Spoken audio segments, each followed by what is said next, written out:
Meu nome é Paulo Rangel Rios, eu sou professor da Universidade Federal Fluminense da Escola de Engenharia Industrial Metalúrgica de Volta Redonda. Esse é o segundo vídeo dessa série de crescimento de grão. Como representar um grão poliedral por meio de um único parâmetro? Nós já vamos falar um pouco mais sobre isso. O comprimento médio entre as interseções, o raio da esfera de volume equivalente, a distribuição de tamanhos de grão e o que são poliedros médios regulares de faces curvas, chamados ANHs, Average Anhydra. E vamos tirar algumas conclusões. Todo esse vídeo é sobre como representar o grão poliedral. Vamos falar um pouco sobre esses poliedros regulares, irregulares de faces e arestas curvas que são os grãos. Se a gente olhar, essa é uma representação de um grão, ela foi retirada do trabalho de Vakai. Na verdade é um grão obtido numa simulação. E os detalhes que saltam à vista são, primeiro, as interfaces são curvas. De fato, a gente olhar, provavelmente côncavas todas elas. E outra coisa também interessante é que as arestas são curvas também. As arestas não são retas. Nós assinalamos alguns pontos que são importantes, tanto do ponto de vista topológico quanto do ponto de vista de equilíbrio, né? A gente vê, como foi dito no primeiro vídeo, que o equilíbrio entre duas faces que se encontram num vértice, elas se encontram num ângulo diedral externo igual a π sobre 3. À direita, aqui nós fizemos uma pequena figurinha mostrando a diferença do ângulo diedral interno, que é o que a gente está provavelmente mais acostumado, com o ângulo diedral externo. Quer dizer, o ângulo diedral externo é aquele que é feito pelas normais, como está assinalado aqui em vermelho. Essas são as normais, essas duas faces. Então esse é o ângulo diedral externo, ele é o complemento do ângulo diedral interno. Por que eu uso o ângulo diedral externo? Porque matematicamente é mais conveniente, só isso. Do ponto de vista de metalografia, a gente geralmente vê o ângulo diedral interno, mas do ponto de vista matemático é mais conveniente usar o ângulo diedral externo, mas não precisamos entrar em detalhe aqui. Então está representado ali as normais, as duas faces, e encontrando um ângulo diedral externo igual a π sobre 3. Também nós já falamos no primeiro vídeo do ângulo tetraedral, que é o ângulo que é formado pelo encontro de quatro arestas. As quatro arestas formam podem ser colocadas, vamos dizer assim, dentro de um tetraedro. Podem ver o primeiro vídeo. E aí eu assinalei as três arestas que se encontram nesse vértice, e essas três arestas formam um ângulo tetraedral. Uma outra característica é que duas faces se encontram numa aresta, quer dizer, na verdade a terceira face pertence a um outro grão que não está representado aí. Então, na verdade, três faces se encontram numa aresta, e três arestas se encontram num vértice, nós já representamos. Tem uma quarta aresta que também não está representada, que é em outro grão que está fora do papel, que se junta para formar as quatro arestas num ponto. Um outro detalhe que eu não representei é que para cada aresta termina, obviamente, em dois vértices. Isso tudo parece relativamente óbvio, mas se a gente pensar, por exemplo, num octaedro regular, o octaedro regular, por essas restrições, não pode ser um grão. Por quê? Num octaedro regular, quatro arestas se encontram num vértice. Se você considerar que ele se encontra com outros grãos, vai ter uma quinta aresta. Então, na verdade, 5 arestas vão se encontrar num vértice, o que pelas leis de Platão não pode acontecer. Então, um grão não pode ter o formato de um octaedro regular. Tá certo? O octaedro para ser um grão não pode ser dessa forma. Muito bem. A questão, então, que se põe, né, quando a gente viu a figura anterior é, poxa, se um grão é tão irregular, que tem uma série de propriedades, ele tem um volume, ele tem uma área, ele tem arestas, tem vértices, enfim, tem uma série de propriedades. Como é que a gente pode representar uma figura relativamente complexa como aquela com um único parâmetro, né? A gente quer saber, por exemplo, qual o tamanho, né, de alguma forma. Nós já vamos ver isso. Mas uma outra pergunta que, de certa forma, parece ainda pior é quando eu tenho um policristal real, como esse que está representado aí, infelizmente está sem a escala, está representado aí. Nós vemos que temos grãos de vários tamanhos. Quer dizer, aí a pergunta ainda é mais difícil. Como é que nós vamos representar esse agregado de poliedros complexos de vários tamanhos por um único número? Esse único número vai ser representativo desse agregado? Olha, nós temos que ter algum número que represente esse agregado que a gente possa chamar de tamanho de grão. Senão fica muito difícil a gente trabalhar, né? É uma concessão, porque, por causa de tudo isso que eu estou falando, mas na prática nós precisamos desse tamanho. Uma medida possível de tamanho de grão, não é a única, mas é uma que é muito usada em pesquisa especialmente, mas também pode ser usada na indústria, é o comprimento médio entre as interseções, lambda, chamado Mean Intercept Length em inglês. O que vem a ser esse lambda? Se nós pegarmos uma linha vermelha, por exemplo, contarmos qual o número de interseções que essa linha vermelha faz com os contornos de grão, e dividirmos o tamanho da linha vermelha pelo número de interseções, a gente vai ter um valor linear que a gente vai chamar que vai ser o comprimento médio entre as interseções. Em geral, a gente tem que usar várias linhas vermelhas por razões estatísticas, né? E eu não vou aqui entrar em detalhes em como a gente deve fazer essa medida, porque existem procedimentos para que essa medida seja correta, né? Duas recomendações que eu posso fazer são um livro chamado Practical Stereology, do Russ Derhoff, mas existem outros muito bons, ou normas para procedimento de medidas. Existem normas específicas para procedimento de medida de tamanho de grão.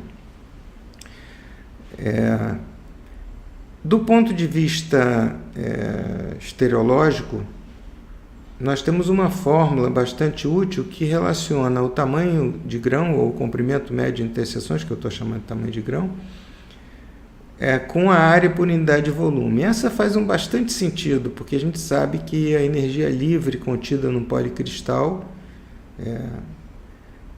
não deformado é igual à energia interfacial vezes a área por unidade de volume. Então, essa seria a energia livre por unidade de volume. E isso daí também pode ser encontrado em livros de texto de estereologia. Eu não vou aqui entrar nessa seara da metalografia quantitativa. Essa área por unidade de volume é simplesmente 2 vezes dividido pelo comprimento médio entre interseções. Quer dizer, é até uma coisa surpreendente, mas então a gente vê que o comprimento médio de interseções, além de ser útil como uma medida de crescimento de grão, também ela tem um certo sentido porque está relacionada à área dos grãos por unidade de volume. Uma outra representação que é extremamente importante do ponto de vista teórico é representar o grão irregular por uma esfera. Por que isso? Veja, a única medida que é invariante, que não depende da forma, é o volume do grão. Então, o volume do grão seria interessante que, se a gente representa o volume do grão, a gente está representando já uma propriedade importante do grão. Se a gente abstrair todas as características, interface, curvatura, etc., nós podemos representar o grão por uma esfera de volume equivalente ao grão, quer dizer, a esfera tem o mesmo volume que o grão. Nesse caso, eu vou mudar aqui, a gente vê que o raio da esfera ela é dado em função do volume do grão, tá certo?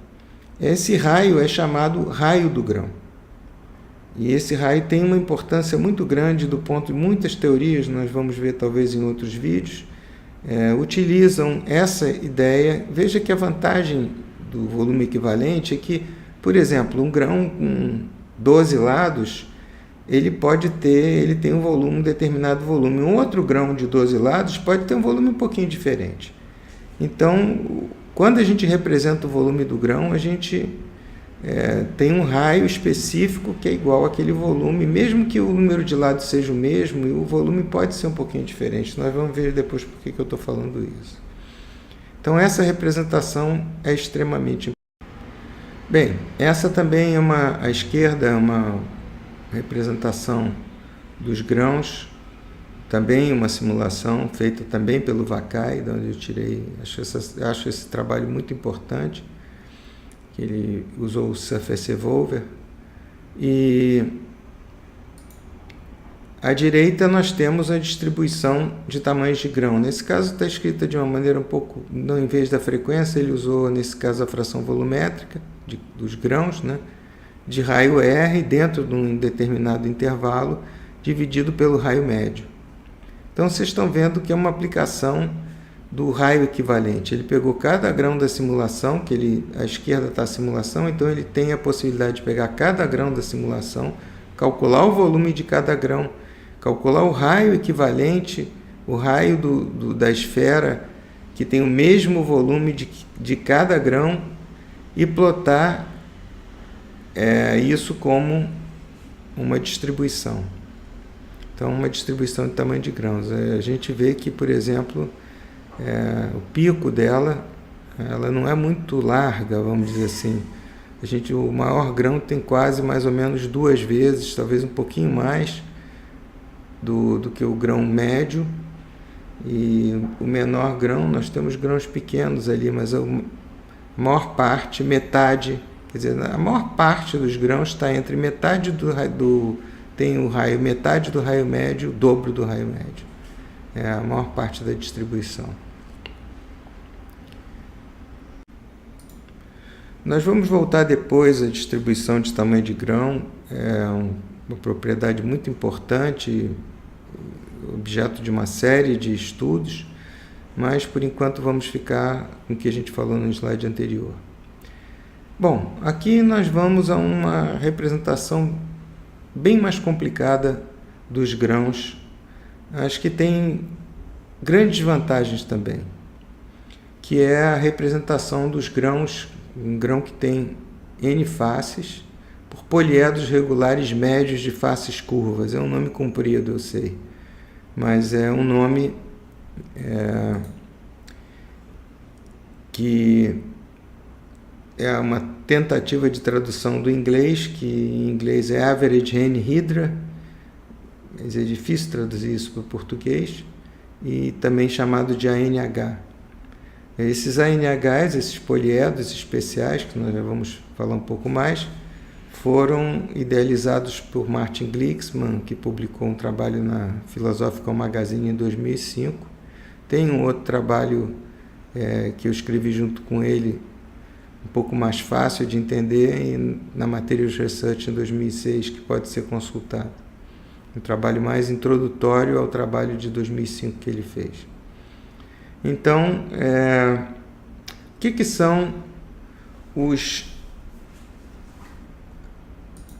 o que são esses ANHs? A ideia é a seguinte: se eu tenho grãos, vamos supor o conjunto de grãos que tem N faces, tá certo? Por exemplo, todos os grãos que têm 4 faces. Em vez de eu utilizar o modelo esférico, porque o modelo esférico tem a desvantagem de não preservar o número de lados, por exemplo, o número de arestas e vértices, etc., as propriedades topológicas, nós vamos representar todos os grãos que têm 4 faces por um poliedro médio regular com 4 faces. Esse poliedro é regular, só que as faces são curvas. Para obedecer, nós já vamos ver no próximo slide, para obedecer às leis de Platô. E eles são regulares, eles estão representando grãos com 4 lados que são uma família de grãos irregulares. Mas, então, em vez de a gente ter uma família enorme de grãos com 6 lados, 12 lados, 5 lados, nós temos só um poliedro regular com faces curvas. Nesse vídeo, nós só estamos apresentando esses poliedros, não vamos entrar em muitos detalhes. Aqui nessa figura estão 3 desses poliedros,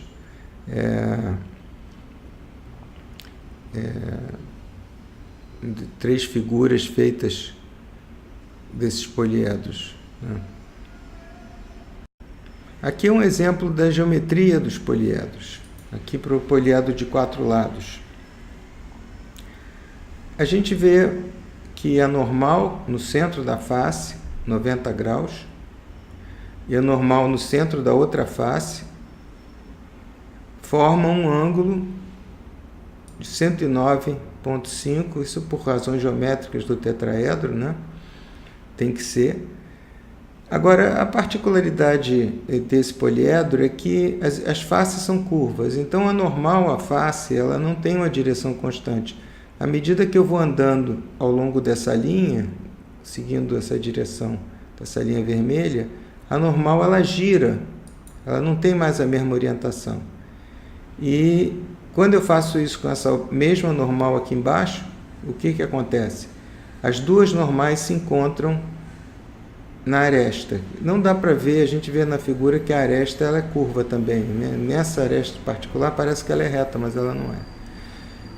Essas duas normais se encontram na aresta. E na aresta, em vez de elas terem 109,5, elas têm 60 graus, o ângulo diedral externo, mostrando que na aresta a gente está atendendo às condições de equilíbrio, a condição de platô, que seria 120 graus do ângulo diedral interno e 60 graus o ângulo diedral externo.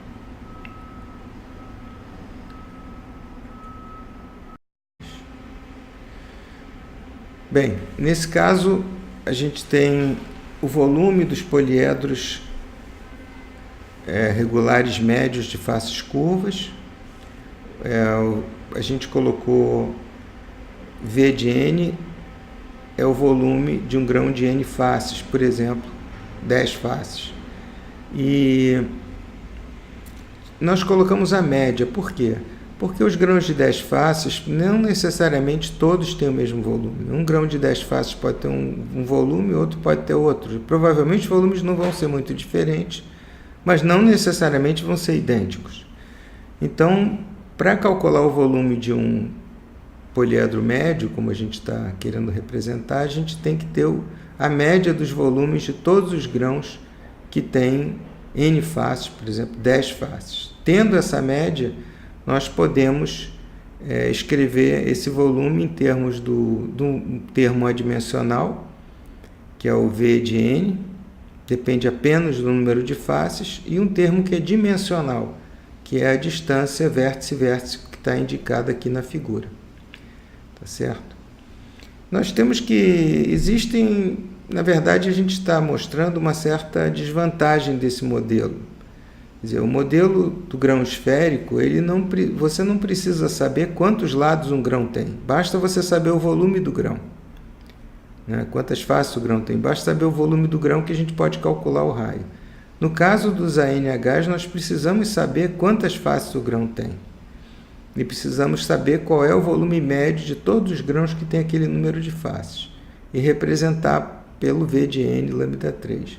Se a gente tiver apenas o raio do grão, não há como a gente decompor o 4πr3 em V de N lambda 3, porque a gente não sabe o número de lados.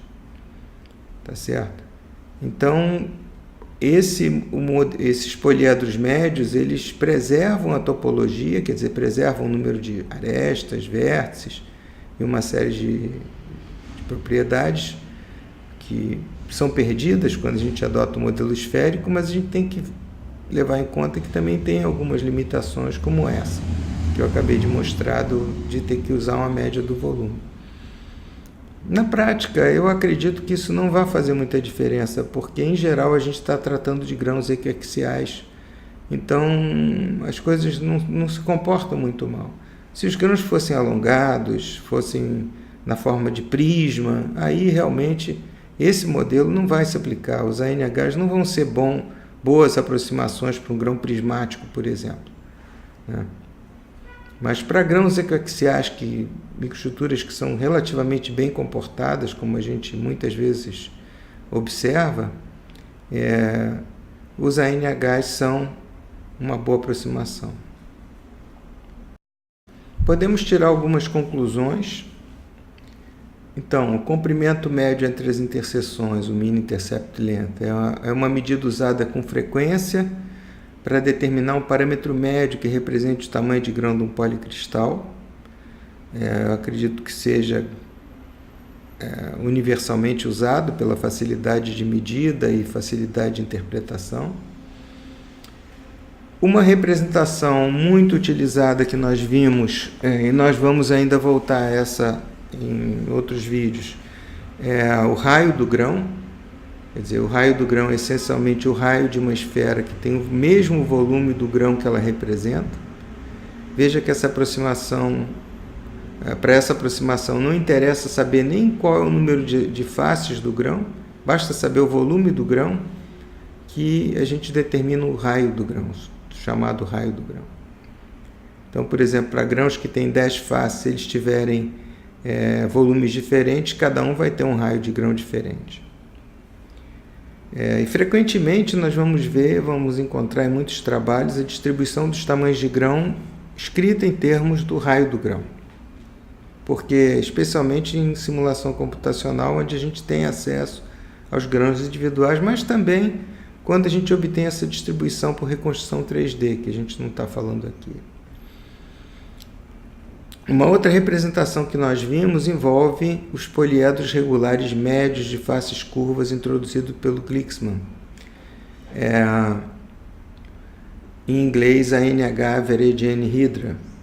A vantagem dos poliedros regulares de faces curvas sobre a aproximação esférica é que os ANHs preservam algumas informações importantes, por exemplo, o número de arestas do grão. Encerrando, eu queria agradecer as pessoas que têm prestigiado essa série de vídeos e até o próximo vídeo.